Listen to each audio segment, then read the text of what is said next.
News. Live from KELO-land Television, KELO-land News at 6. Good evening. Opponents of South Dakota's statewide smoking ban are taking their case to court. After finding out that almost 9,000 signatures on their petition were thrown out, bar and casino owners say they plan to challenge the invalid names in court. KELO-land's Ben Dunsmore talked with petition organizers about the legal options that lie ahead. Don, smoking ban opponents say two technicalities should not prevent thousands of South Dakotans from voting on the statewide smoking ban. That's what's to blame for almost 3,000 signatures getting disqualified. Thousands of signatures on the petition to bring the smoking ban to a vote are invalid because of a day and month mix-up. What we've learned today is that there's 2,552 signatures that are being questioned over the validity of a date signed on their by the notary.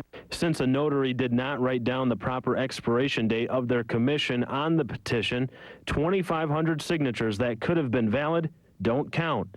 Don Rose, owner of Shenanigans Pub in Sioux Falls, is part of the petition push and says that's unfair to those who signed it. I think it's really poor on the part of the people in favor of a smoking ban to question whether or not this should be on the ballot over technicality.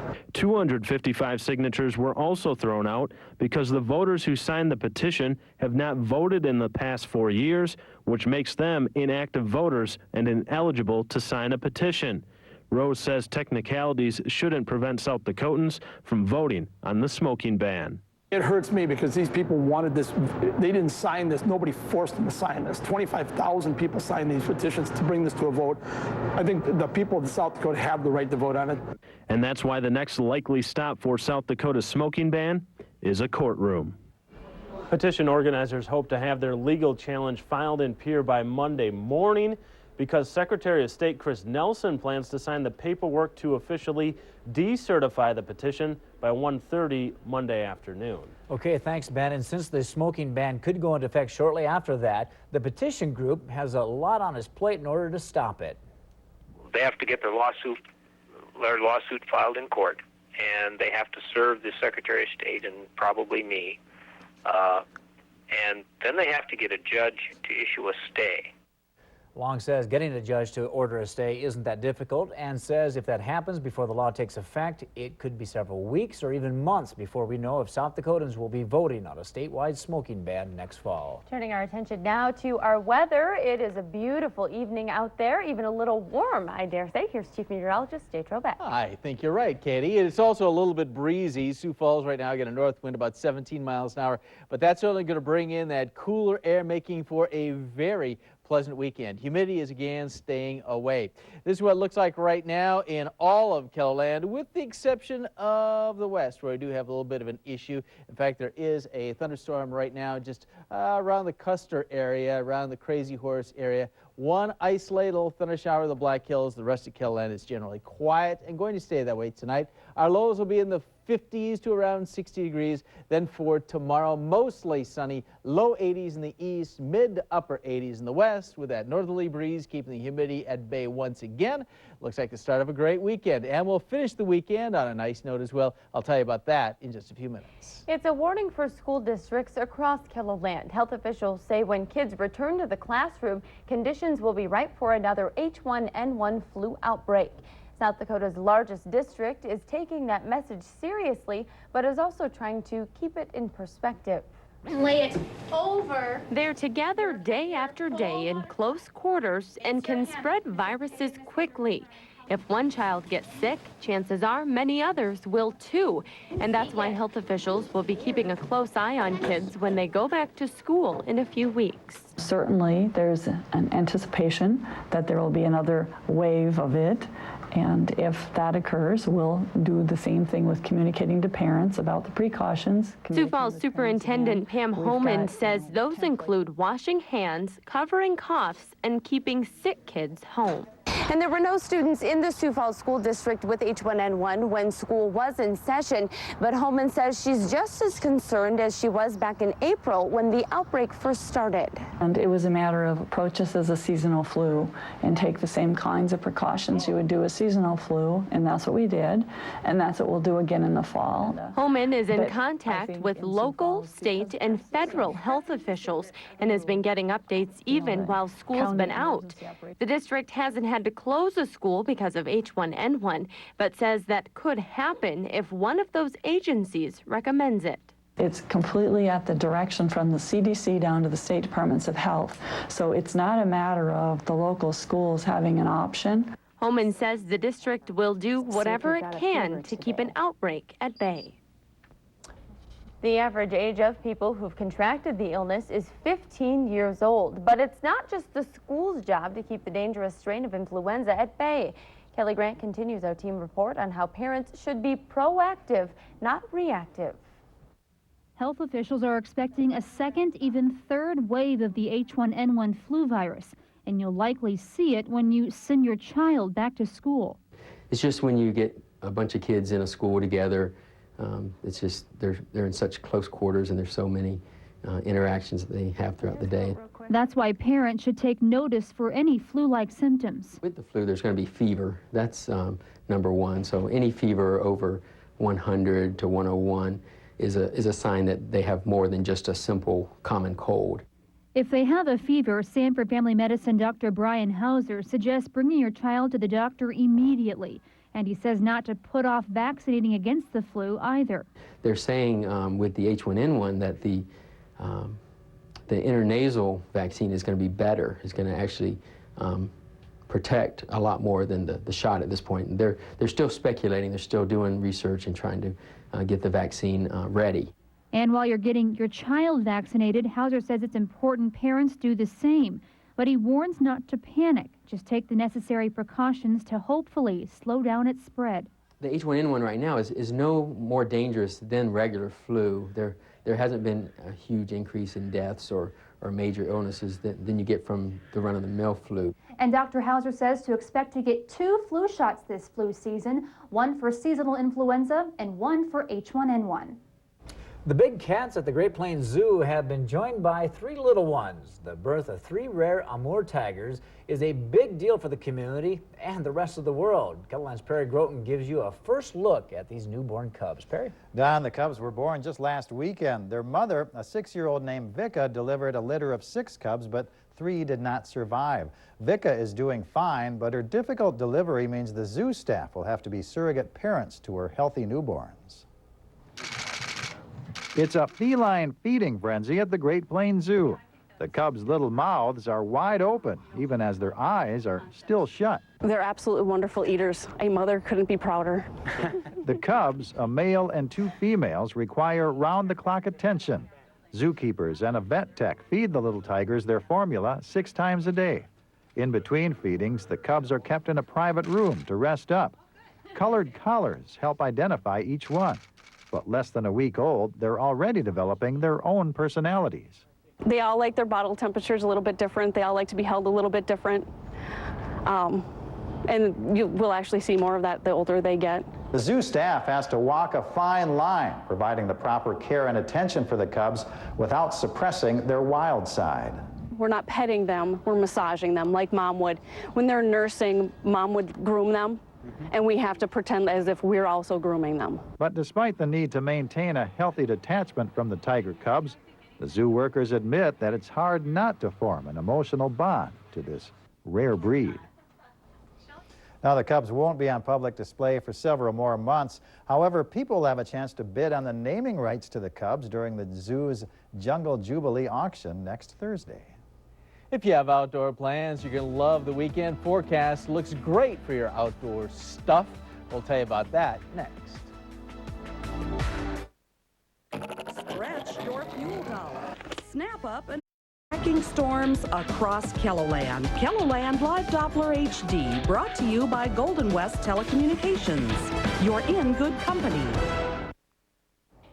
Well, we have sunshine in the eastern part of KELO-land. There have been some mid to upper level clouds out in the west. In fact, this is what it looks like in Pierre, or should I say looked like during the afternoon. You see those patches of clouds mainly paralleling the Missouri River. Might be a couple drops in those clouds, but for the most part, it is just, well, kind of a shroud on the sunshine above. Here's a look ahead to the weekend, and as we've been saying, the forecast is looking pretty good for anything you might have going on outdoors. And that includes the air show, the Irish Fair. There's a lot of stuff going on across the region.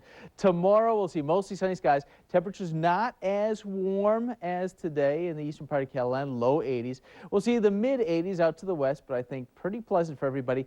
Thanks to that north wind, we're going to keep the humidity away, so it's going to be a dry warmth, if you will. On Sunday, we'll be a little bit warmer under partly cloudy skies. We're looking at mid-80s in the east, near 90 degrees in western KELO-land, and the next system will bring a chance of thunder showers to the western part of South Dakota Sunday later in the day, and then move across the region Monday and Tuesday with those chances for thunderstorms. But maybe the headline is really this. It's been 14 days in a row that Sioux Falls has had slightly below average high temperatures during the day, and we actually are looking for the cool trend to continue. Computer model is saying temperatures should remain below normal all next week. In fact, really almost chilly the following weekend, so we're not busting out into summer anytime soon. Here's a satellite picture as I was showing you Pierre, this band of clouds right there. It might be a couple of drops of rain involved in them, but most places are dry. You can see on the radar it's picking up on those drops in the clouds, but the air pretty dry down near the surface, so little, if any, that's reaching the ground. One place where we do have a bit of an issue is down here in Custer County. We've had a persistent thunder shower going on right around Old Crazy Horse across the Custer National Park, this thing moving in an easterly direction. There's not a lot of moisture there, but there certainly has been a lot of cloud-to-ground lightning. I'm sure it's crackling the electricity there for the tourists this afternoon. High temperatures have been close to normal. Sioux Falls topping out at 84 degrees. That's just a couple degrees shy of normal. It's been cooler up to the north. Upper 70s up the I-29 corridor. And yesterday, western South Dakota had 90s. Today, highs have been in the 80s, and here's why. The winds have generally been out of the north. You can see the arrows pointing there. 10 to 20 miles an hour, maybe a little bit breezy, and the winds will be about like this again tomorrow, and that'll help keep the humidity away, and it'll also help keep the temperatures a little on the cool side. Overnight, we'll see a low of 57 in Sioux Falls, 55 Aberdeen, 58 in Pierre, 60 in Rapid City after those isolated thunder showers in the hills end. Tomorrow, 81, mostly sunny degrees in Sioux Falls, northwest winds 10 to 20, so maybe a little bit breezy, but not too bad because of the warmth. 82 Aberdeen, 80 in Watertown, and 83 in Huron. And in western South Dakota, a little bit warmer, 87 in Pierre, 84 in Rapid City. Sioux Falls will keep it dry on Sunday as well, 85 degrees. Then Monday, Tuesday, chance of thunder showers, and again Thursday and Friday. For those temperatures below normal, we should be in the mid-80s, remember, for the last week of July. Aberdeen, dry for the weekend, chance of thunder showers on Monday with 80 degrees. And next week's highs only in the 70s, and we actually would expect those 70s to hold through the weekend as well. For the Pierre area, dry for the weekend. In fact, Sunday, 92. But Monday, chance of thunder showers, and there'll be another one toward the end of the week. Highs in the lower to mid-80s. That's closer to normal. And Rapid City, chance of thunder showers Sunday and Monday. Next week, highs only a couple degrees either side of 80. Down. All right. Thank you, Jay. Thanks, Jay. Well, so far, the summer weather hasn't cooperated much on weekends. Meteorologist Tony Barlow has the details. When you live in South Dakota, where winter sometimes stretches through April, enjoying a few nice weekends during the summer is something to look forward to through those long, cold months. Then there was the summer of 2009. So far, we've only had one completely dry weekend this summer, and that was last weekend. That means we didn't have a dry weekend for the entire month of June. In fact, more than a third of the month's rain fell on weekends. The other side of the story is the temperatures, which have been strikingly cool. We've only had one weekend with above normal temperatures, and that was back on June 20th and 21st. Fortunately, it appears that we're going to make up for our so far ho-hum summer with our second dry weekend in a row. And if we're lucky, Sunday's temperatures may even climb above normal. For KELO-land weather, I'm meteorologist Tony Barlow. And we should have clear skies for the Sioux Falls Air Show this weekend. Part of the performance sounded more like this symphony than the air show as this glider danced to classical music. This weekend, you'll also be able to catch fast flyers, including the Blue Angels. For many of the pilots, though, taking to the skies is a dream come true. I enjoy flying. It's a blast. You can't beat the view, as the old saying goes. It's the job I always wanted to do, and I am blessed and fortunate that I get to go out and do exactly what I love to do every day and get paid for it. Captain Gonkel and his crew flew in from Rapid City. Their B-1B won't be in the air this weekend, but it will be parked, so you can check it out. For more on where you should park, showtimes, and performers, go to storylinks at KELOland.com. In sickness and in health, a Sioux Falls couple will celebrate their life together at this weekend's Relay for Life. Find out why the cancer research fundraiser has become a unique family affair next. School starts in less than a month, but are your children ready? This week on Inside KELOland, find out how parents can help prepare their kids to be students again, and also find out what high school students need to do to prepare for college and then pay for it. Join us. Right now, millions of people across the nation are coming together to raise awareness and money to help cure cancer. KELOland's Shirlene Richards joins us now with more on how people on KELOland are taking part.